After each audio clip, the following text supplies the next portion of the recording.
lebih lengkap, kita terhubung dengan Kepala Pusat Penerangan Hukum Kejaksaan Agung Iketut Sumedana soal bagaimana persiapan JPU mengirimkan surat dakwaan pada Pengadilan Negeri Jakarta Selatan. Selamat petang, Pak Ketut. Halo, selamat petang, Mas. Gimana kabar? Sehat, Pak Ketut juga sehat ya. Pak Ketut, Sehat, sehat. jadi bagaimana sih persiapan dari JPU untuk nanti pelimpahan surat dakwaan ke PN Jaksel? Sekarang ini, Mas Ibrahim, kita penuntut umum lagi mempersiapkan penyusunan surat dakwaan. Mudah-mudahan nanti sebagaimana janji kita itu di hari Senin itu sudah siap untuk dilimpahkan ke pengadilan.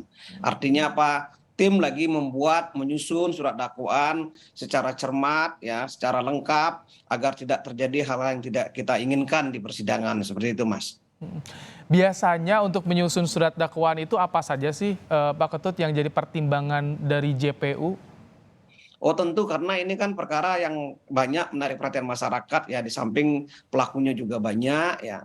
Kita juga akan menyusun apakah dakwaan ini dakwaan subsidiar primer, apakah dakwaan ini kumulatif, itu menjadi bahan-bahan perdebatan diskusi antara tim dengan Pak Jampidum selaku koordinator di sini.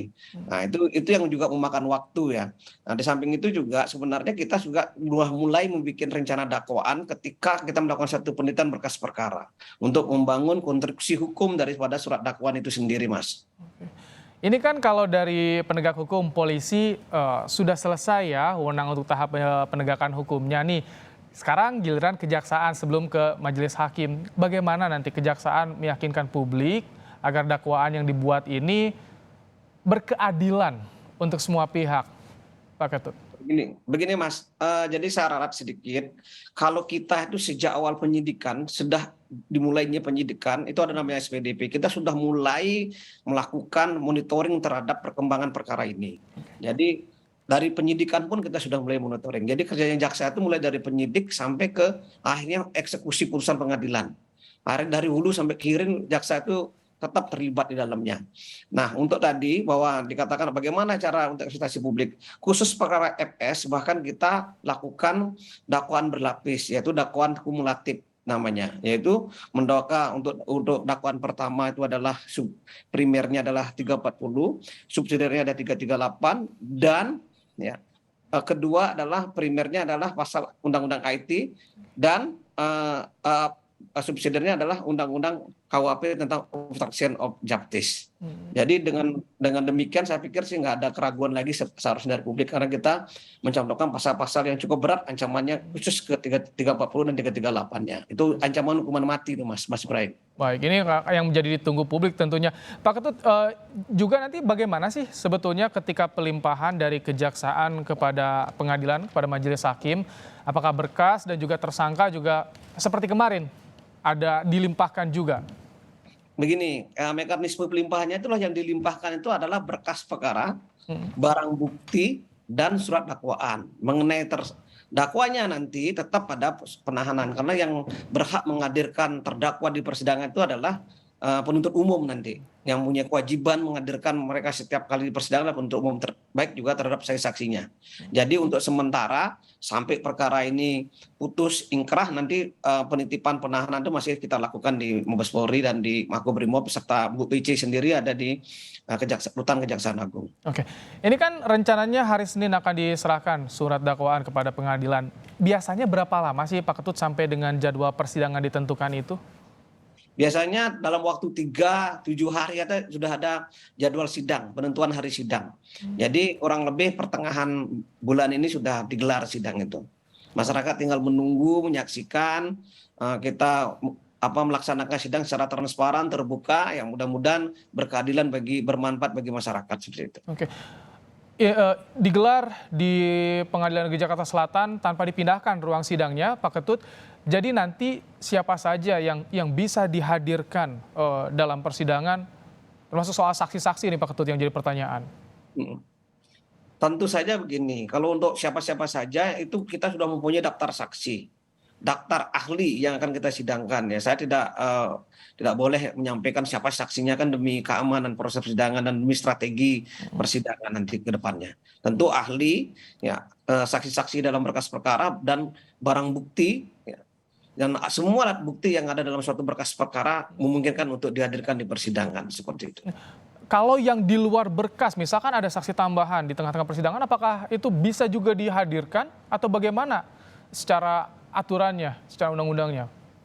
Kalau mengacu pada 161 KUHP, ya, ketika ada saksi yang meringankan atau dalam kutip memberatkan, itu jaksa penuntut umum atau penasihat hukum atas permintaan terdakwa bisa menghadirkan seseorang menjadi saksi. Jadi masih dimungkinkan saksi di luar berkas perkara untuk kita hadirkan sebagai saksi di persidangan, seperti itu. Oh, jadi masih bisa memungkinkan itu, syaratnya apa atau catatannya apa saja jika saksi yang di luar berkas perkara, Pak Ketut? Hmm. Catatannya tadi, misalnya kalau kita melihat ada suatu saksi yang belum sempat diperiksa dalam proses penyidikan, ternyata keterangannya itu cukup bisa membantu kita dalam mengungkap atau memberatkan terdakwa dalam proses persidangan, menguntungkan dari sisi pembuktian. Nah, itu dapat 161 KUHP pasti memberikan peluang untuk itu. Begitu juga teman-teman dari penasihat hukum atau tersangka, ya, ketika mereka mau menghadirkan saksi yang meringankan, itu masih bisa memungkinkan untuk dihadirkan seperti itu. Dan itu tanpa harus ada kesepakatan atau persetujuan dari pihak yang berperkara. Oh, tentu saja nanti kita minta izin kepada teman-teman penasihat hukum, ya, minta izin kepada majelis hakim. Nanti majelis hakim apakah ini layak keterangannya untuk diambil di persidangan atau tidak. Ini kita akan mencari bukti apa namanya fakta material daripada persidangan. Jadi mencari bukti kebenaran dari suatu peristiwa pidana seperti itu. Oke. Kemudian ini kan persidangan, dua dakwaan dilakukan secara beriringan bersama-sama, Pak Ketut. Apakah ada kendala nanti bagi JPU ketika bersidang? Karena kan tim JPU banyak juga tuh yang menangani dua kasus itu dibagi dua, beda-beda juga, Pak Ketut. Saya kira tidak ada kendala ya.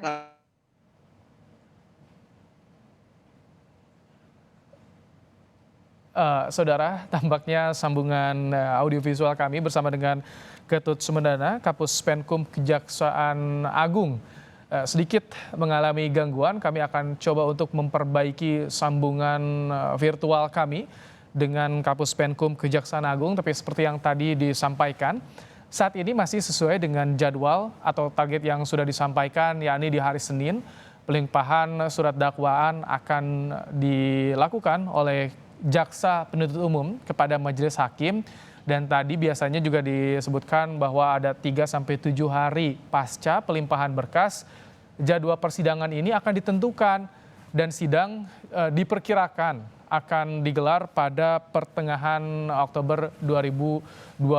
Sebelumnya tadi juga dari Humas Pengadilan Negeri Jakarta Selatan menyampaikan bahwa jika mengacu pada undang-undang yang disangkakan atau pasal yang disangkakan, sidang digelar secara terbuka. Kita sudah tersambung kali ini melalui sambungan telepon karena ada sedikit gangguan. Pak Ketut masih bergabung? Masih, Mas. Silakan, Mas. Baik, tadi sedikit gangguan. Tadi soal bagaimana JPU bersidang nih dengan dua dakwaan sekaligus, Pak Ketut. Oh, begini. Dalam proses persidangan itu begini, Satu berkas perkara itu ditangani oleh 6-7 tim penuntut umum. Sehingga 6-7 itu seandainya dia menangani satu orang ini dua berkas perkara atau lebih, itu bisa kita pisahkan, bisa kita pecahkan tim jaksanya. Itu hal yang biasa kok. Biasanya jaksa kita ini menangani suatu perkara itu dalam satu hari bisa 5-6 perkara. Itu dari satu pengadilan negeri setempat. Jadi hal biasa itu teknisnya nanti diatur oleh mereka di sana. Baik, artinya tidak masalah dua dakwaan, perintangan penyidikan dan juga pembunuhan berencana ini berjalan sekaligus ya, Pak Ketut ya? Iya, tidak jadi masalah. Itu biasa kok. Nanti kan bisa diatur semuanya. Dulu saya juga melaksanakan sidang korupsi yang begitu banyak pada saat saya tugas di Jawa Timur, di KPK, di Anus juga bisa dibagi-bagi itu. Kita mengambil yang mana lebih duluan. Baik. Pak Ketut, tadi dari Humas Pengadilan Negeri Jakarta Selatan bilang katanya ini sidang bisa dipastikan terbuka karena pasal yang disangkakan tidak ada pasal asusila. Kalau dari Kejaksaan Agung melihatnya ini bagaimana soal sidang terbuka atau tertutup ini, Pak Ketut? Saya pikir begini. ini untuk hal terbuka dan tertutup itu kalau menurut saya tidak jadi suatu permasalahan ya. Lebih senang sih sebenarnya masyarakat akan bisa melihat lebih sidang ini dilakukan secara terbuka ya. Tetapi saya katakan sebelumnya bahwa kalau misalnya ketika ada konten yang sifatnya susila, substansi yang sifatnya susila, itu bisa majelis hakim menutup sidang hanya khusus mengenai pemeriksaan itu seperti itu. Jadi tidak harus semuanya tertutup seperti itu karena memang perkara pokoknya itu adalah perkara obstruction of justice dan perkara pembunuhan. Gitu. Kalau lihat dari pasal-pasal yang kita sangkakan, sudah tentu bahwa persidangan itu akan terbuka seperti itu. Baik, satu lagi terakhir Pak Ketut, ada batasan nggak bagi pengunjung sidang agar tidak mengganggu jalannya persidangan dan juga komitmen dari kejaksaan soal jaksa dijauhkan dari intervensi, Pak Ketut? Begini, kalau pengunjung sidang ya biasanya dibatasi itu.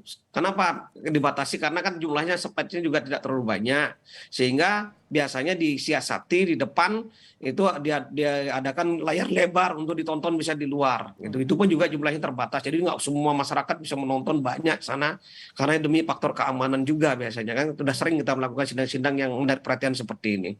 Nah, untuk tadi apakah ada intervensi apa enggak? Saya pastikan sampai saat ini belum ada intervensi. Ya kami tetap melakukannya secara profesional ya, dan masyarakat serta media semuanya bisa mengawasi proses persidangan ini sehingga memang betul-betul memenuhi rasa keadilan dalam masyarakat. Baik. Seperti itu, Mas. Terima kasih banyak Pak Ketut Sumedana, Kapus Penkum Kejaksaan Agung telah bergabung bersama Kompas Petang jelang pelimpahan surat dakwaan dari JPU kepada Pengadilan Negeri Jakarta Selatan.